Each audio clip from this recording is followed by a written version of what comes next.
సాధారణంగా చంద్రబాబు కనుసన్నల్లోనే ఏదైనా జరగాలి. ఆయన రూలింగ్ స్టైల్ అది. అన్ని శాఖల్ని ప్రతిరోజు సమీక్షిస్తుంటారు.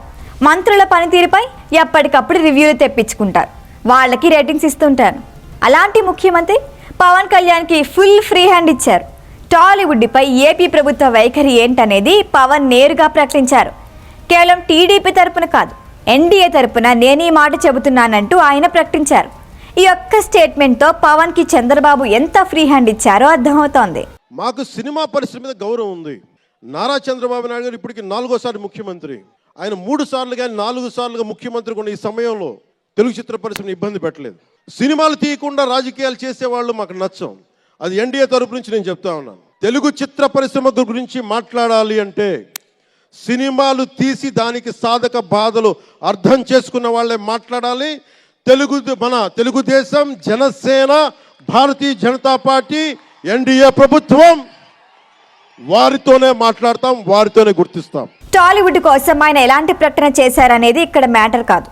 అందరి తరపున నేను చెబుతున్నానంటూ ఆయన మాట్లాడిన విధానం చర్చనీయాంశమైంది. కూటమిలో పవన్ కళ్యాణ్కు ఎంత ప్రాధాన్యం ఉందో చెప్పటానికి ఇదొక ఉదాహరణ మాత్రమే. క్యాబినెట్ మీటింగ్స్ ఎప్పటికప్పుడు జరుగుతూ ఉంటాయి. ఆ మీటింగ్స్కు మంత్రులంతా వస్తారు. కానీ చంద్రబాబు మాత్రం పవన్ కళ్యాణ్కు అధిక ప్రాధాన్యం ఇస్తారు.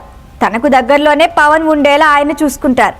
ఏదైనా అనుమానం వచ్చినప్పుడు పవన్ కళ్యాణ్ని ఆయన అడుగుతున్నారట. శాఖలతో సంబంధం లేకుండా ఏదైనా కార్యక్రమం నివేదిక కావాలనుకున్నప్పుడు అందులో పవన్ను ఇన్వాల్వ్ చేస్తున్నారట చంద్రబాబు. ఇలా పాలనలో చంద్రబాబుకు రైట్ హ్యాండ్గా మారారు పవన్ కళ్యాణ్. ఇది మాత్రమే కాదు, నిధుల వినియోగ విషయంలో, తన మంత్రిత్వ శాఖలకు సంబంధించి పవన్ తీసుకునే నిర్ణయాల విషయంలో, పర్యటనల విషయంలో పూర్తిగా చంద్రబాబు స్వేచ్ఛ ఇచ్చారని చెబుతున్నారు తెలిసిన నాయకులు. జనసేనానిపై చంద్రబాబుకున్న నమ్మకం అలాంటిది. అటు చంద్రబాబు పవన్ మధ్య ఉన్న బంధానికి కూడా ఇది సంకేతంగా నిలుస్తోంది. అలయన్స్లు ఏర్పాటు చేయటం చంద్రబాబుకి కొత్త కాదు. సుస్థిర పాలన కోసం ఎప్పటికప్పుడు ఆయన అలయన్స్లతోనే ప్రభుత్వాల్ని నడిపించేవారు. అలా చేసిన ప్రతిసారి తన రాజకీయ భాగస్వాములకు ఆయన ప్రాధాన్యం ఇస్తూ వస్తున్నారు. గతంలో కూడా బీజేపీ నేతలకు చాలా మందికి పదవులిచ్చారు. ఈసారి కూడా అదే పని చేశారు. కానీ గతంలో అలయన్స్లో ఉన్నప్పుడు ఆయన పార్టీలు నేతలకి చంద్రబాబు ఇచ్చే ప్రాధాన్యంతో పోల్చి చూస్తే ఈసారి కూటమి ప్రభుత్వంలో జనసేనకి, పవన్ కళ్యాణ్కి బాబు ఇచ్చే ప్రాధాన్యం చాలా ఎక్కువగా ఉందని రాజకీయ విశ్లేషకులు చెబుతున్నారు. దీనికి కారణం కూడా చాలా సింపుల్. ఇప్పుడున్న రాజకీయ నాయకుల్లో పవన్ అంత పాపులారిటీ ఉన్న నేత మరొకరు లేరు. పైగా పవన్కి ఉన్న క్లీన్ ఇమేజ్ మరో నేతకి లేదు. పవన్ కళ్యాణ్ తరహాలోనే క్రమశిక్షణతో పనిచేసే నేతలు కూటమిలో ఉన్నారు.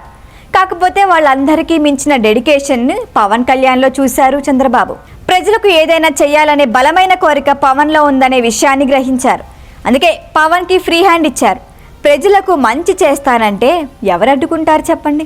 చంద్రబాబు కూడా అదే పని చేస్తున్నారు. ప్రతి విషయంలో పవన్కి అండగా నిలుస్తూ ఆయనకు కావాల్సినవన్నీ సమకూర్చి పెడుతున్నారు. మరోవైపు పవన్ కళ్యాణ్ కూడా చంద్రబాబు నేతృత్వంలో రాజకీయాలు, పాలనకు సంబంధించి మరికొన్ని కొత్త విషయాలు నేర్చుకుంటూ దూసుకుపోతున్నారు. వీళ్ళిద్దరి బంధం ఇలానే కలకాలం కొనసాగాలని ప్రజలు కోరుకుంటున్నారు.